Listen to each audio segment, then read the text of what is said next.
food. Hi, excuse me, sir. Yeah. Is that your bag? I just found it right there. It's my bag. Is it your bag? Yeah. It's your bag? Yeah. Wait, is this your bag? Are you sure it's your bag?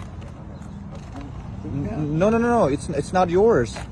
It's mine. Are you sure it's yours? Yeah, yeah. This green one is your bag. I have to go. It's mine. You're leaving? Yeah. No. Wait. Hi, excuse me, sir. Yes. I'm trying to buy some food for my baby right here. My baby's really hungry. Do you think you can help me with a few dollars? Anything would help. Yeah, I think I may have some cash. Are you sure? Anything would help. Do you mind if you want to come sit with me for a second here? I'll take anything, literally. Like, you can give me a few dollars, whatever you have. I might have like $5. Okay. I have a little bit of change, actually. That works, man. That works. Whatever you have, I'll take it. Thank you so much. Do you want to have a seat with me here? Yeah. Talk to me. So if you don't mind me asking, like, why did you decide to help me? I went to so many people. Nobody wants to give me even $1. Something my mom always taught me is from being on the streets and living as I have, is that when you see somebody in help, in need of something, it's best to try to help them out, because you never know when you're going to be in a situation. Wow. And even though when you don't have enough, you're still helping. And that's all you had, right? You only had $5 in change, and you still wanted to go ahead and give me. Let me ask you one thing. So the $5, where were you gonna spend that $5? Probably something for lunch or something like that. Wow, you decided to give me your lunch money. Bro, I can't believe it. Like, this is the world. Like, we need more people like you in this world, because a lot of people are selfish. They don't want to help me at all. And especially when I even mentioned that it's for the baby, they still don't care that it's a little baby needs food. I'm willing to help anybody, especially in your situation. I'd give you anything. I'd give you pants off my... Only because I'm wearing 2 pants, though. Oh my God, you would still even give me your pants. If you don't mind me asking, bro, like, where do you live right now? Well, I'm homeless. I live on the streets. No way. If you don't mind me asking, like, what happened? How did you become homeless, and how long have you been living on the streets? I've been living on the streets since I was 16, and how I got on the streets, it's kind of personal, but I mean, I started doing drugs and stuff. I got affiliated with the wrong people. I chose the wrong path. You know, I'm still trying to figure my ways out. I'm so sorry. Which direction I should go. So you were 16 when you started living on the streets, and how did that happen? Like, were you living with your parents, or? Yes, I was. So your parents kind of asked you to leave the house? Yes. And how did you get addicted to the drugs? Like, did your friends introduce you to it, or what happened? That's a story right there. Well, I started seeing my friends use drugs in high school. Okay. And I kind of went into savior mode. I wanted to save them from doing drugs. I wanted to show them what kind of life it would lead them towards. So I started picking up the same drugs they were doing, and it worked. A couple of my friends dropped the drugs. Recently, I have a friend that stopped doing drugs too, and he's trying to get me to be clean, but I was starting to do the drugs so that they could see that it's not a good lifestyle. So I kind of made the wrong choice for a certain reason, not the right reason, but I mean, a lot of my friends aren't living the life that I'm living right now, you know, when they could have been, I think, you know. So your friend played a big role behind you getting addicted, but they're living like a normal life except you. Yeah, I mean, he was a heavy drinker. He doesn't drink anymore. He was heavy into taking drugs such as ecstasy and stuff like that. Wow. Like what the kids were, what high schoolers are into, like going to parties and stuff like that, you know. And I just didn't want my friends. I didn't want my friends living that lifestyle I was raised in. You know, my mom would have people come over to the house all the time. My mom was a single mother, taking care of 3 children. And people would come over all the time doing drugs and drinking and stuff like that. So I didn't want them living that lifestyle. They were getting ready to have kids and stuff. They made the right choice. So the mom played a big role behind you, like as in she never stopped you from it, or did she not try to change herself from being a drinker to being a sober person? Well, my mom has 7 years sober now. Okay, so she has been sober 7 years. Yep.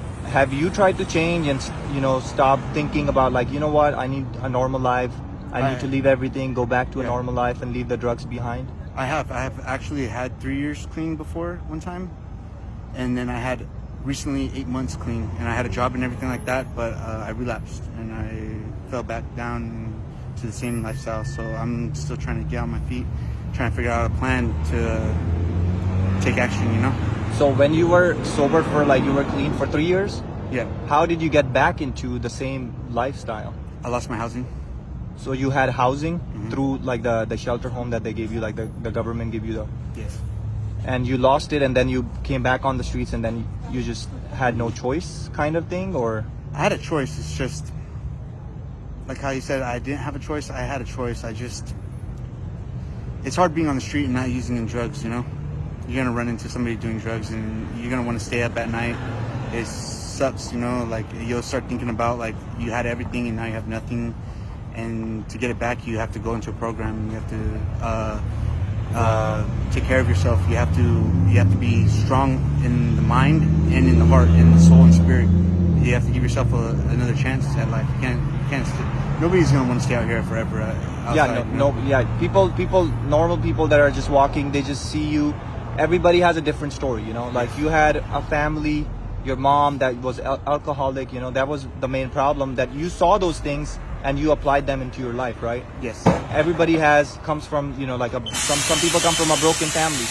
Sometimes people lose their family, you know, and sometimes they end up on the streets because they didn't have a job. Yep. Or people are struggling right now because the way economy is, everybody's losing jobs, people are not able to pay their bills, people living in the car.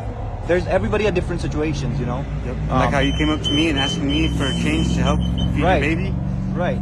That's the type, and how you say we need more people like that out here. We do, because sometimes it's not always a good thing or a bad thing. I mean, but some people will see a person like homeless like me in the streets and they'll tell them to their children to walk the other direction, you know.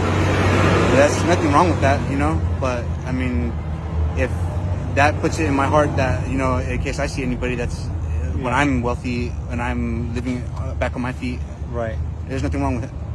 Giving a couple dollars out, buying something for that person to eat. My mom always said that if I ever see anybody that's homeless, it's better to buy them something to eat than giving them money. Yeah, that's what I keep telling people. Like, sometimes people think, oh, this person is on the street, is gonna probably use that money for drugs, right? Just buy them food, because what is gonna cost you? A few bucks, you know. Buy them a burger. Obviously, nobody's telling you to give them $100 or more money. Just give them a little bit money. At least they get a meal and they're happy, and that's what people would want, right? Yeah. You probably how do you find food every day? How many times a day do you eat? I eat about once every other day. A good meal. Eat once every other day? A good meal, yeah. No way. Yeah. So how do you even get that meal after another day? I have to spend time in front of a store asking for change, and then security comes and they'll kick us out, you know. Usually I make like $1 or $2 before security comes, and then I have to go to another store, ask for a couple more dollars, and then, you know, a good meal costs like $5 to $10, you know. No way, man. I'm so sorry what you're going through. You know, it's not easy living on the streets. People cannot understand that. And you know, the person that's living on the street is the only person that will understand how it is, how it feels, you know. Yeah. Hey, look, bro, this was a social experiment. My baby did not need the food. You're such a great person, man. Like, I would say I've not even met somebody like you. The whole day I went to so many people, nobody wanted to help me. So this cart right here does not have a baby inside. There's $100,000 cash in for you, bro. You can do whatever you want with it. This can literally change your life, man. Whatever you want to do with it. Right there, yeah, this is all full of cash, bro.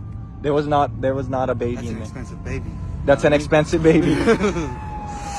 So you can, if you want to keep the stroller, you keep the stroller. You can walk away with the stroller, or if you want to just take the cash, I'll go ahead and bring a bag, because I don't want people, you know, looking at you walking with so much cash. Yeah. However you want to do this, you let me know, and I'll do that.